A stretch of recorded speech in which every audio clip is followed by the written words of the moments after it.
મુખ્યમંત્રી ભૂપેન્દ્ર પટેલે tropic of cancer science પાર્કની મુલાકાત લઈ પાર્કના ભૌગોલિક અને ખગોળશાસ્ત્રીય મહત્વ વિશે જાણકારી મેળવી વિદ્યાર્થીઓ સાથે સંવાદ સાધ્યો.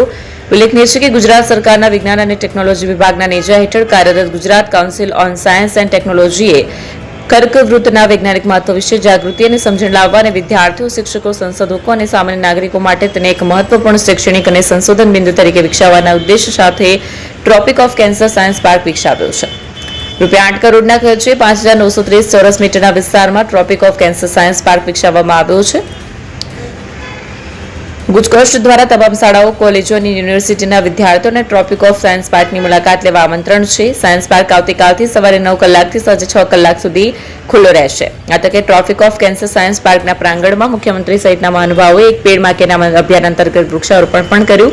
આ પ્રસંગે વિજ્ઞાન અને ટેકનોલોજી વિભાગના સચિવ પી ભારતી, ધારાસભ્ય ગજેન્દ્ર પરમાર, પૂર્વ ધારાસભ્ય મહેન્દ્રસિંહ બારૈયા, સાબરકાંઠા કલેક્ટર, જિલ્લા વિકાસ અધિકારી અને વિજ્ઞાન અને ટેકનોલોજી વિભાગ અને ગુજકોસ્ટના અન્ય પરિવરિષ્ઠ અધિકારીઓ પણ ઉપસ્થિત રહ્યા હતા.